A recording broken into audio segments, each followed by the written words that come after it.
హైదరాబాద్ నియోజకవర్గంలో జమ్మికుంట మండలంలో తణుగుల దగ్గర ఉన్న చెక్ డ్యామ్ ని ఇలా దుండగులు బాంబులు పెట్టి బ్లాస్ట్ చేసిన దాని విషయంలో ఇవాళ కలెక్టర్ గారికి వచ్చి మేము రిప్రజెంటేషన్ ఇవ్వడం జరుగుతూ ఉంది. ఇలా అది బ్లాస్ట్ చేసిండు, దాన్ని ధ్వంసం చేసిర్రు అని మేము చెప్పుడు కాదు. ఇది పొలిటికల్ ఆరోపణ అసలే కాదు. ఇది ఎవరి ఆరోపణ? డైరెక్ట్ గా ఇరిగేషన్ డిఈ రవి కుమార్ అనే వ్యక్తి జమ్మికుంట పోలీస్ స్టేషన్ లో వచ్చి పిటిషన్ ఇవ్వడం జరిగింది. ఈ చెక్ డ్యామ్ ని బ్లాస్ట్ చేసిర్రు, దీని దుండగులని వెంటనే పట్టుకొని అరెస్ట్ చేయండి అని డిఈ గారు ఇచ్చిండ్రు. ఇది మేమిచ్చింది కాదు, మేము చేసింది కాదు. ఇలా డిఈ అంటే ఎవరు? గవర్నమెంట్ అధికారి. గవర్నమెంట్ అధికారి ఇవాళ దాన్ని ధ్వంసం చేసిండ్రు అని చెప్పిన తర్వాత ఇలా ఇప్పటి వరకు కూడా ఇంకా యాక్షన్ తీసుకోకపోతే ఎట్లా అని మేము అడుగుతా ఉన్నాం. చాలా బాధ కలుగుతా ఉంది. ఇది మేము రాజకీయ పరంగా ఏ పార్టీని ఎవరిని కూడా మేము దూషించడం లేదు. మాకు కావాల్సింది మా నాయకుడు కేసీఆర్ గారు మాకు నేర్పించింది రైతులకి అండగా నిలబడాలి మనము కష్టకాలంలో ఉంటే అని మా నాయకుడు మాకు కేసీఆర్ గారు నేర్పించిండ్రు.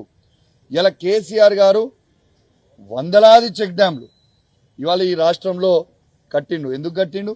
రైతుల కోసము బాగుండాలి. ఆ చెక్ డ్యాం వల్ల నీళ్లు భూగర్భ జలాలు పెరుగుతాయి. ఇలా ఉన్నదాని కింద రైతులకి లాభం అవుతుంది, దాంతో పంట పెరుగుతుంది, దాంతో రైతు ఆర్థికంగా బలపడతాడు అని చాలా గొప్ప ఆలోచనతోని కేసీఆర్ గారు చెక్ డ్యాంలు కట్టడం జరిగింది. కానీ చెక్ డ్యాంలు ఈ విధంగా పేల్చేస్తే దీనికి ఎవరు బాధ్యులు? ఇలా ఎందుకు దీన్ని ఇంత సీరియస్ గా కూడా తీసుకున్నామంటే మీ అందరు కూడా చెప్తా ఉన్నాను. ఇంతకుముందు మా మంత్రివర్యులు చెప్పినట్టు హుసేన్ మియా వాగు మీద ఉన్న భూజనపేట చెక్ డ్యామ్ ని బాజాబ్తు జెలిటన్ స్టిక్స్ తోని దొరికితే వందలాది మంది రైతులే డైరెక్ట్ గా వాళ్ళని పట్టుకొని పోలీసులకి పిటిషన్ ఇస్తే జనవరి 2024 నాడు పిటిషన్ ఇస్తే ఇప్పటిదాకా ఎఫ్ఐఆర్ కాలే. దాంట్లో పిటిషన్లు ఏమని ఇచ్చారు రైతులు? అధికార పార్టీ చెందిన అంటే కాంగ్రెస్ పార్టీకి చెందిన సారయ్య గౌడ్ గారు, సుధాకర్ రెడ్డి గారు ఇవన్నీ కూడా తీసుకొని వచ్చి పెట్టిండ్రు. ఇప్పటిదాకా ఎఫ్ఐఆర్ కూడా ఎందుకు కాలే? వాళ్ళని ఎందుకు అరెస్ట్ చేయలేదో చెప్పండి. ఎందుకు చేయలేదు దాని మీద? మీరు ఆ రోజు అక్కడ అరెస్ట్ చేసి ఉంటే వాళ్ళని ఇలా తణుగులలో ఈ విధంగా చెక్ డ్యామ్ అయ్యేది కాదు కదా. ఇలా చెక్ డ్యామ్ ని ఇలా మీకు మళ్ళా మీ ద్వారా యావత్ తెలంగాణ ప్రజలందరికీ కూడా వినవల్లాగా మళ్ళొక్కసారి మీకు కూడా వీడియో చూపిస్తాం. ఇది మీరు క్లియర్ గా చూడండి. ఇది నేను హైదరాబాద్ లో కూడా మన ప్రెస్ మీట్ లో చూపించిన, ఇలా కరీంనగర్ జిల్లాలో కూడా మళ్ళీ మీకు చూపించాలని నేను అనుకుంటున్నా. ఒక్కసారి మీరు చూడండి.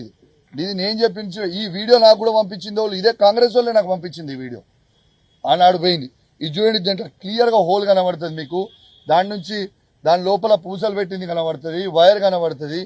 క్లియర్ గా అదే చెక్ డ్యామ్ అవుతుంది. ఇది అయిన తర్వాత దీని మీద ఎంక్వైరీ ఎందుకు చేయరు? ఎస్, దీని మీద వచ్చిన తర్వాత దీని మీద ఎంక్వైరీ చేయాలన్నా వద్దా ఒక్కసారి మీరు ఆలోచన చేయండి. రెండోది, ఇవాళ ఆ రోజు మా నాయకుడు కేసీఆర్ గారి నాయకత్వంలో హరీష్ రావు గారు, గంగ్ల కమలాకర్ గారు, మరి చాలా మంది మాజీ శాసనసభ్యులు అందరు కూడా, ఇద్దరు మాజీ మంత్రులు ఆడికి సైట్ మీద తీసుకొని పోయి చూసిన తర్వాత అది వేల్చిర్రు అని మా హరీష్ రావు గారు ఆ రోజు క్లియర్ గా ప్రెస్ మీట్ లో చెప్పిన తర్వాత ఏమైంది? నెక్స్ట్ డే రోజు పొద్దున పెద్దపల్లి ఎమ్మెల్యే గారు ప్రెస్ మీట్ పెట్టి అది నువ్వు ప్రూవ్ చేస్తే, హరీష్ రావు గారు మీరు ప్రూవ్ చేస్తే నేను శాశ్వతంగా రాజకీయాల నుంచి తప్పుకుంటా, నా ఎమ్మెల్యే పదవికి రాజీనామా చేస్తా అని పెద్దపల్లి ఎమ్మెల్యే విజయరామనారావు గారు మీ ద్వారానే ఈ కరీంనగర్ లో పెట్టిండు. మేమేం చేసినాము? మా పార్టీ పక్షాన కేసీఆర్ గారి నాయకత్వంలో హరీష్ రావు గారి పక్షాన నీ సవాల్ని మేము స్వీకరిస్తా ఉన్నామని ఈ వీడియో నేను రిలీజ్ చేసిన. ఈ వీడియో నేను రిలీజ్ చేసిన తర్వాత ఇలా మేము ప్రూవ్ చేసినాం కదా, ఇప్పుడు ఉన్న జెలిటన్ స్టిక్స్ క్లియర్ గా కనబడతా ఉంది, వైర్ కనబడతా ఉంది. మరి ఇలా రాజకీయంగా నీవు ఇచ్చిన సవాల్ మీద, నువ్వు ఇచ్చిన మాట మీద నువ్వు ఉంటావా? ఎమ్మెల్యేకి రాజీనామా చేసి శాశ్వతంగా రాజకీయాల నుంచి దూరం ఉంటావా అని నేను అడిగిన తర్వాత దానికి ఆయన స్పందించలేదు.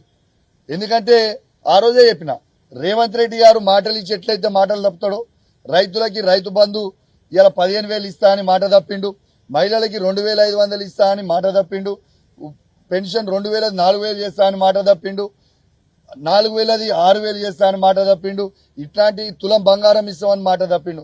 మరి మీరు రేవంత్ రెడ్డి గారు మాట తప్పినట్టు నువ్వు కూడా గట్లనే మాట తప్పుతావా విజయన్న అని నేను అడిగిన. విజయన్న మంచోడు, ఆయన గౌరవం ఉంది మాకు కూడా, కానీ గౌరవం పోయేలాగా చేసుకోవద్దని నేను చెప్తా ఉన్నాను విజయన్న కూడా. ఎందుకు చెప్తున్నా అంటే ఈ మాట కూడా ఇప్పుడు దాదాపు మీరు చూడొచ్చు నా ఫోన్లు ఇప్పుడు మీకు చూపిస్తా, ఒక 500 మంది తోని ఫోన్లు చేపిస్తా ఉన్నారు. ఏమని బెదిరిస్తా ఉన్నారు ఫోన్లు చేసి. ఇవన్నీ మిస్డ్ కాల్ చూడొచ్చు. ఇగో ఇప్పుడు కూడా గదే ఫోన్ కాల్ ఉంటాయి మీరు చూడరు. ఇవన్నీ ఫోన్లు గవే ఫోన్లు చేపిస్తా ఉన్నాడు. చిన్న పిల్లగాడు చేపించినాడు, దీనికి ఎవడో భయపడతాడు అన్నట్టు. విజయన్న నేను నిన్ను అడుగుతా ఉన్నాను, నిన్ను సవాల్ ఎవడు విసిరమన్నాడు? ఎవడన్నా రైతులు అడిగిందా నిన్ను? మేము అడిగినామా నీ సవాల్ విసిరమని? సవాల్ నువ్వే విసిరినావు. నీ సవాల్ని మేము స్వీకరించినాం.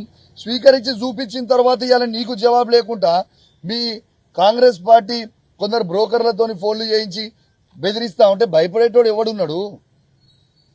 విజయన్న ఒకటి గుర్తుపెట్టుకో, మీ రేవంత్ రెడ్డికే నేను భయపడలే.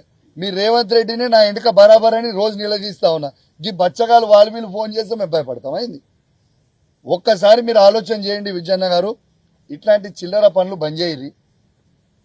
అదే మేము నువ్వు 55 ఏళ్ళలో 60 ఏళ్ళలో ఉంటావు. ఆ ఏజ్లో నీకే అంత తీటుంటే 40 ఏళ్ళ పిల్లగాని మరి నేను కూడా, మరి నాకెంత తీటుంటుందో ఒక్కసారి ఆలోచన చేసుకో. నువ్వు ఇష్టం ఉన్నట్టు చేయదలుచుకుంటే నా ఇష్టం ఉన్నట్టు నేను కూడా చేస్తాను. రేపు నువ్వు ఇదే విధంగా మీరు కంటిన్యూ అయితే రేపు మా బీఆర్ఎస్ పార్టీకి మేము కూడా కాల్ ఇచ్చి మా హుజరాబాద్ నియోజకవర్గం నుంచి కావచ్చు, మీ పెద్దపల్లి నియోజకవర్గం నుంచి కావచ్చు, యావత్ తెలంగాణ నుంచి కావచ్చు, మా బీఆర్ఎస్ పార్టీ నాయకులు అందరూ కూడా ఫోన్ చేసి ఎప్పుడు రాజీనామా చేస్తున్నావు అని మేము అడిగిపించే పరిస్థితి తీసుకొచ్చుకోకు. ఉందాగా రాజకీయాలు చేయి, ఉందాగా ఉండు. నువ్వు సవాల్ విసిరినావు, నిన్ను ఎక్కడ కూడా నేను పర్సనల్గా విమర్శించలేదు, పర్సనల్గా మాట్లాడలేదు. నా నియోజకవర్గంలో నాకు సంబంధించిన రైతుల పక్షాన చెక్ డ్యామ్ అనేది బ్లాస్ట్ చేసిర్రు. వెళ్ళిపోతే చెక్ డ్యామ్ బ్లాస్ట్ చేస్తే రైతులు ఇబ్బంది పడతారా, ఇబ్బంది పడరా? దీనికి నీకేం ప్రాబ్లం అవుతుంది? మీరు అధికార పార్టీ ఉన్నది, మరి ఎవరిని కాపాడుతా ఉన్నావు? నిజంగా అది అయి ఉంటే ఎంక్వైరీ చేపి, బ్లాస్ట్ అయి ఉంటే నిందితులను అరెస్ట్ చేయి, బ్లాస్ట్ కాకపోయి ఉంటే ఆ కాంట్రాక్టర్ని బ్యాన్ చేసి బ్లాక్ లిస్ట్లో పెట్టండి, ఏదైనా చేయండి. కానీ వాళ్ళని మీది కాపాడుకోవడానికి ఏ దుండగులని మీరు కాపాడుకునే ప్రయత్నం చేస్తూ ఉన్నారు. మరి కాంగ్రెస్ పార్టీ వాళ్ళు ఈ విధంగా ఫోన్లు చేస్తూ ఉన్నారంటే, ఒక బాధ్యత కలిగిన శాసనసభ్యుని నేను ఆ మాట్లాడుతుంటే ఇట్లా ఫోన్లు చేస్తా ఉన్నంటే ఇప్పుడు నాకు కూడా అనుమానం వస్తూ ఉంది. ఇది నిజంగా కాంగ్రెస్ పార్టీ వాళ్ళే వేల్చిర్రా, మరి విజయన్న అనుచరులే వేల్చిర్రా? ఖచ్చితంగా ఈ ఫోన్లు ఎవడైతే 300-400 ఫోన్ కాల్ ఎవడైతే చేసిండో వీళ్ళందరివి కూడా ఖచ్చితంగా ఫోన్ కాల్ రికార్డులు అన్ని కూడా రేపు కేటీఆర్ గారిని, హరీష్ రావు గారిని తీసుకుపోయి, కమలాకర్ అన్న గారిని తీసుకుపోయి ఖచ్చితంగా డీజీపీకి పిటిషన్ ఇస్తాం. ఇవన్నిటి మీద ఎంక్వైరీ చేయరి. వీళ్ళు ఎందుకు ఫోన్లు చేస్తుర్రు, దేనికి చేస్తుర్రు? మరి రైతులకి ఈ చెక్ డ్యామ్ ఉండు మీకు ఇష్టం లేదా? రైతులు బాగుపడు మీకు ఇష్టం లేదా? ఆలోచన చేయండి మీరు. కానీ ఇట్లాంటి చిల్లర పనులు బంద్ చేయరి. ఇది చెక్ డ్యామ్ ని బరాబర్ వీళ్ళు పూసలు పెట్టి మీకు చూపించిన బరాబర్ పేల్చిండ్రు. నేను చెప్తున్నా, ఇలా ఏ విధంగా అయితే తణుకుల చెక్ డ్యామ్ పేల్చిండ్రో, ఏ విధంగా అయితే భూజనపేట చెక్ డ్యామ్ ని ఏ విధంగా అయితే అడ్డం